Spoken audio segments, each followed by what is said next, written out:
Today we're going to mount a rack and a top box onto the Zero to give a bit more storage space and yeah, hopefully allow to go on long trips with lots of stuff. So yet again we're going to be taking the seat off and I'm mounting the rack on there. We've then got this universal mount, company called Givi or Givi, I don't know how it's pronounced. So that then mounts onto this rack, and then the box can clip on and off of that quite easily. So let's get started. So first job's the seat coming off. We've got 2 bolts on that. It's very long, very annoying, but they come off, and then we'll get the rack mounted.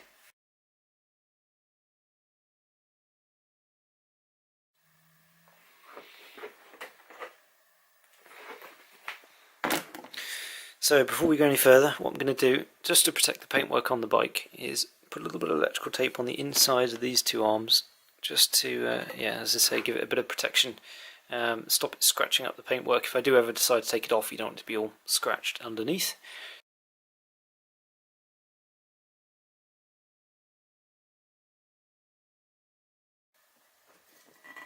There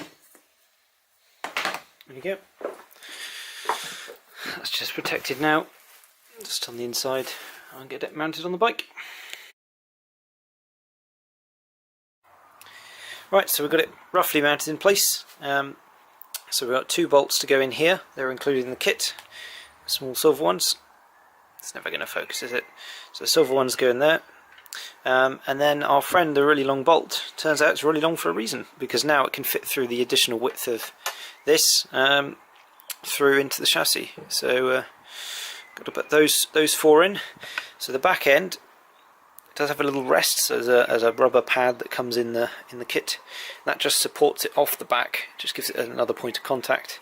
It's rated for 3 kilos, so that should be pretty good.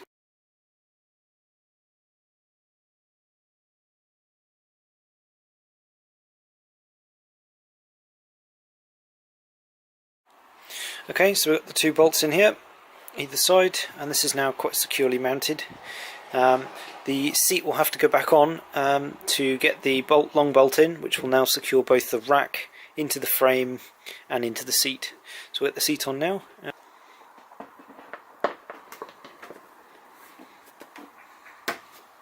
The seat bolts are now making so much more sense. Almost like they knew they were going to put a seat and a rack on here.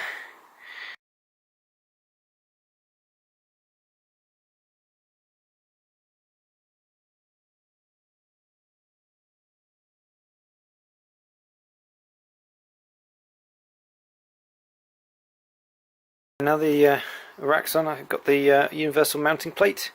It looks like there are a few positions it can fit in, but I reckon it's as far back as possible. Gives any pillion passengers I might have at some point a bit more space.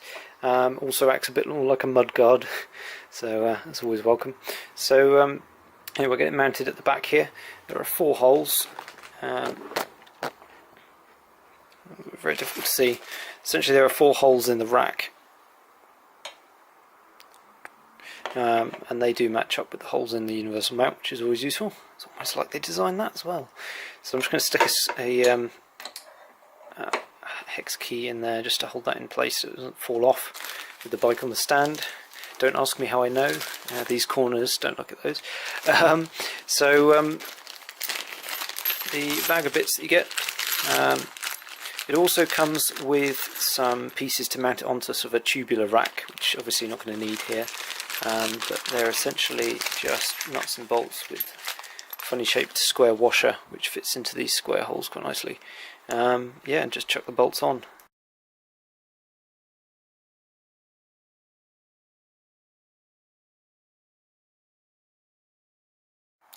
So for once Zero don't have full control of this one, so it's not going to be a plier job. I can actually use a spanner. With difficulty. These are lock nuts, which is quite good to know, but obviously it does make them quite tough to do up, and they are quite long bolts.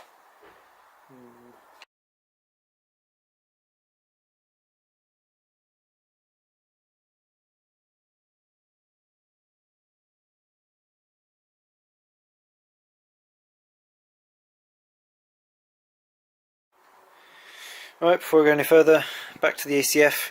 make sure this stuff doesn't rust up. Some of this is obviously going to be on show, so try and make sure it's all protected.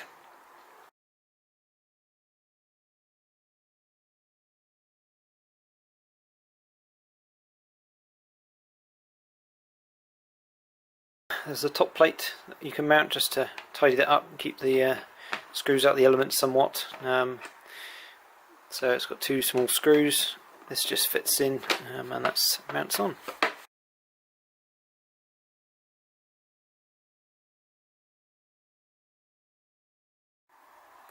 So here's the rack mounted.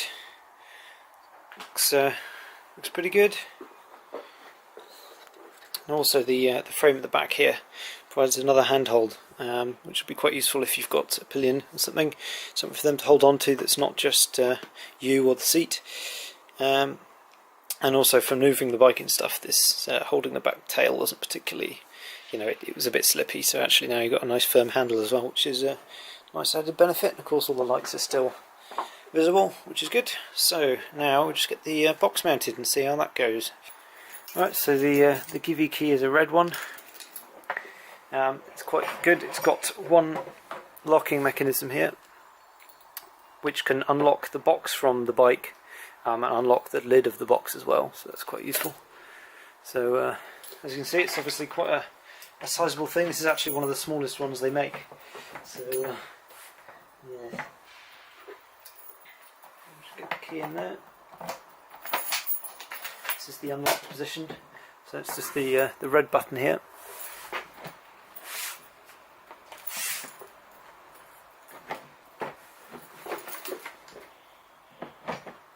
Okay.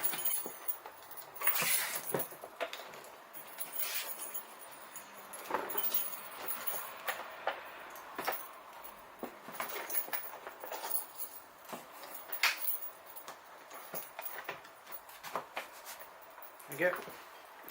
See the button's popped out now, so that's now firmly attached, so you can shake the whole bike with that. So that's well mounted. We've got the box itself. I'm not sure this tripod's tall enough. Right, so we've got the box on there. That's all mounted. So as I said, the key mechanism here pretty good. Plenty of space in there. I'll try to put my helmet in a sec and lock that up. So close that down. There we go. It's all locked. There we go. Okay, so to give you a sense of scale, I thought I'd try fitting some stuff in I'm likely to put in there on a regular basis. This is my K-Berg Duke 2 helmet. It's a modular helmet, so it's got a flip front. Angle's all wrong here. So I doubt that's going to fit with the helmet extended, but we'll close it.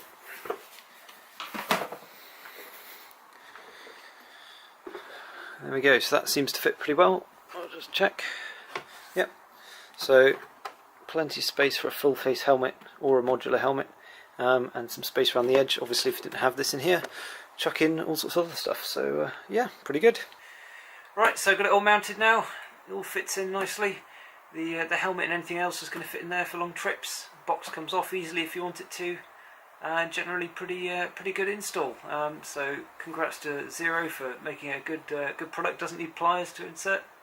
It's my own fault. It's all aftermarket stuff. But anyway, so yes, if you've got any comments, chuck them down below, and I'll try and get back to you.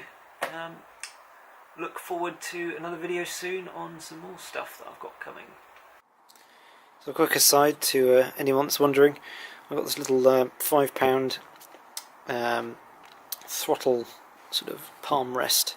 I'm sure they call it cruise control somewhere, but I thought it'd just be quite comfy. I'm getting a bit of pain in my right hand, having not ridden motorbikes an awful lot before, so this is it's actually quite useful. You can just use that. It's not going to focus, is it? Just to rest your hand on as you're riding. So yeah, if anyone gets some pain, give it a go.